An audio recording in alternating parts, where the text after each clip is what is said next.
everybody, I'm Jennifer Blevins-Smith with Integral Clinic Solutions, and you're watching my YouTube channel, Navigating the Business of Medicine.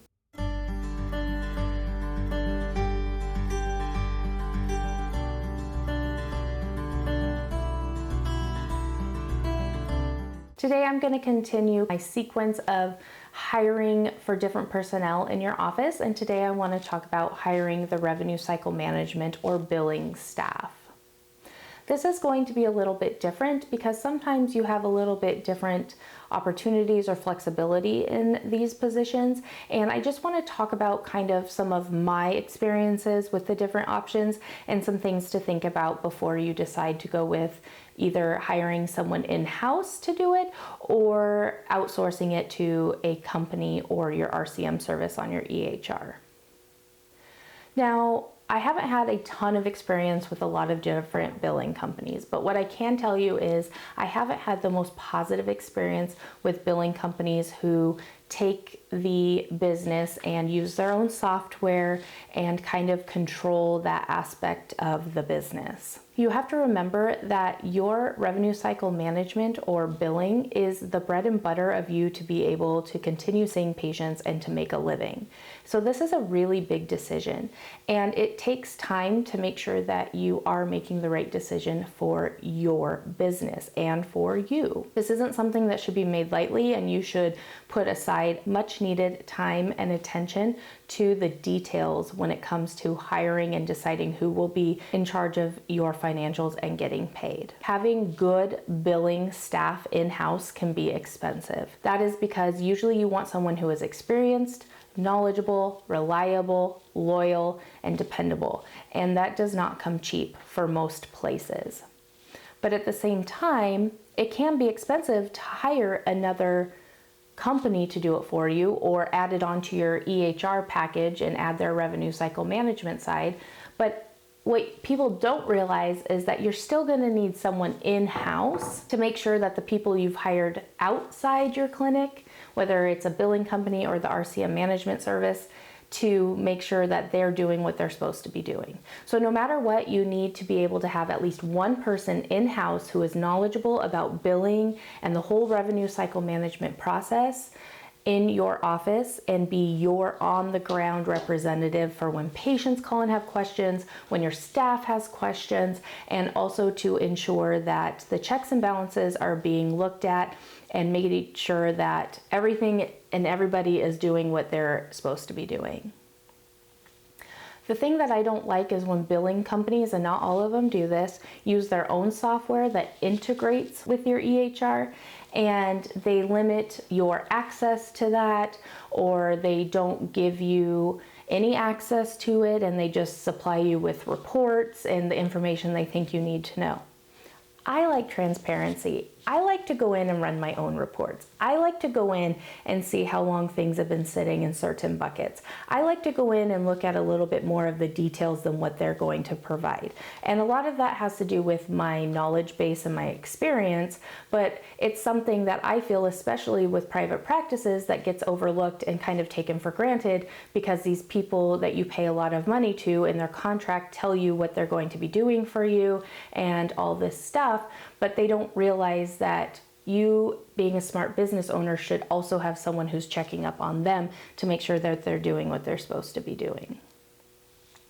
I like complete transparency. That's why I like, if you're going to choose to outsource the billing and not bring it in-house, to use your EHR system if it's robust enough and you're able to get good enough demos that are thorough before you sign up, and you can ask questions to people and figure out all of the ins and outs when it comes to the clearinghouses and their processes and their time frames and exactly what duties they will perform and what duties they expect you or someone in your clinic to perform.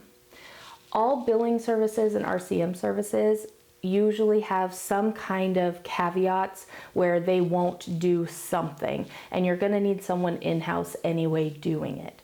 That could be scrubbing the charts and the claims before they go to the clearinghouse. It could be someone answering phone calls from patients when they have questions about their bills. It could be sending out statements because they don't send out statements. It could be following up on denied claims or obtaining prior auths that weren't obtained and claims get denied. There's so many different things.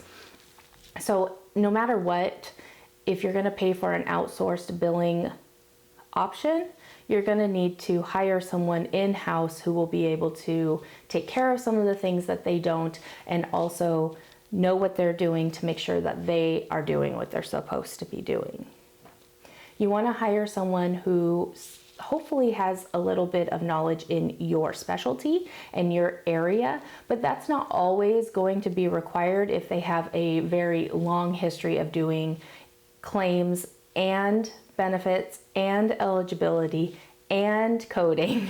I mean, you really want someone who knows how to do coding, because coding and billing are very different, even though they go hand in hand. So you want to find somebody who has a knowledge base in coding, because depending on how you code your charts will depend on how they go through at the insurance company, and also to make sure you're not shorting yourself anything or overcharging and maybe unintentionally, going to get in trouble with the payers for waste or something like that when it comes to the fraud, waste, and abuse stuff. So you definitely want someone who is familiar with coding, using modifiers, and how to appropriately give E&M levels, and all of the ins and outs of what can be billed with what other codes and that kind of thing. It's also nice to have someone who has the knowledge in the billing side, that knows how to speak with insurance companies about denied claims or partial claims that have been denied and what needs to be done, and calling them up and being kind of that babysitter and going, okay, we haven't been paid, we sent this claim out 45 days ago, what's going on? And being very organized and able to follow up on that stuff. And then you want someone who's really good with patients and being able to talk to them about their patient balances and being empathetic about their situations, but also being very direct and explaining to them that it is a business and we do need money, so finding a compromise. And so finding that right person is worth the money, but you definitely need that person. And depending on how big your practice is or how big it gets, you might have to add to that in-house if you are outsourcing most of the jobs, because it might be too much for one person once you hit a certain threshold of patients and claims sent out. So those are things that you need to put into your budget and that you need to prepare for before you open, or early stages of opening, so that you know kind of where it's going. Like right now, the practice I'm working with, as the manager, I am doing the scrubbing and I'm looking at the denied claims and I'm trying to get prior auths or asking the staff to get prior auths if we need to. But it's getting to the point with all my other duties that we're probably going to have to hire someone who can help me with this sooner than later. I have been training a front desk gal who has a little bit of background, and so that's really good, and she's helping me with some of this stuff. But it just gets to the point where it's not, I don't know how to do it, it's just too much on top of my other duties. And this is not an area that you want something to be slacked on. You don't want it to be put to the back burner. You want this to be someone's primary focus that they're able to work on each and every day in a very thorough manner, because this is your money. This is how you're going to pay your bills. This is how you're going to pay your staff. This is how you're going to be successful, and how you're going to be able to pay yourself and the providers. If you need to focus on hiring the right person in any position, it's definitely this one and the people or person who's going to be overseeing this position, because it's just too much for just one person to do. At every point, once you get claims sent out and things coming back and patient statements and patient balances and all of that, it's just a lot. And so you definitely want to make sure that you're taking the time and hiring appropriately for this and making the right decision of who is going to be dealing with all of your billing. If you decide to bring it in-house and you're small starting off, 1 to 2 people should be able to do it, depending on how many patients you think you're going to be seeing right away. And it also depends on if the person is going to be wearing multiple hats or in charge of multiple positions like me. There's going to be a point, at least by our 6-month mark, by March, that I'm going to need someone else. So we know that that's going to be in the budget, that we're going to have to hire someone for in-house to take this over. And then I will oversee them, and they will oversee the RCM services of the EHR, who's doing the bulk of it. If down the road we figure out that the RCM service isn't doing what they're supposed to be doing and we're frustrated with it and we're tired of cleaning up their messes or going in and doing their work for them because they're not doing it, then we'll reconsider maybe bringing it in-house and having another person help or finding a billing agency. But right now it's working okay and things are going well, but I also know what to look for and what to expect, and that makes a big difference. So having that person in your office that has that knowledge base and can help you forecast but also keep track of everything is going to be really important. I'm not sure if this is helpful with hiring because it's not similar to my other hiring videos where I'm talking about, the process and what you need to do, but it's definitely one of those things that you need to consider if you're going to do it outsourced to a billing company.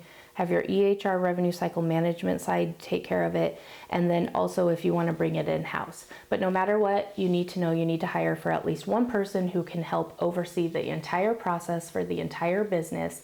And if it's someone who is like me, like a manager who has the capabilities and the knowledge base, that's great, but do anticipate that it does need to be taken off their plate at some point in the near future, depending on how fast you grow and how busy you are, because it's just not going to be possible for them to give all of their attention and to the details like they should and need to with all the other responsibilities. You definitely want to post when you're hiring for this position for someone who has experience with coding, billing, patient collections, and anything in between that you can think of that would help with maybe if you want them to do the prior authorizations or the referrals or whatnot, depending on how you structure your clinic and who's responsible for which responsibilities when it comes to those tasks. If you have any good experience with billing companies, please leave that in the comments. If you have ones that went kind of the opposite way and you want to encourage your colleagues to kind of look for options in another situation or another option, leave that in the comments for me as well. Hit the thumbs up if you feel this was useful today, and subscribe to my channel if you haven't already. There's going to be more content along these lines and different topics, so definitely check those out. I hope you have a wonderful day and thank you for the support.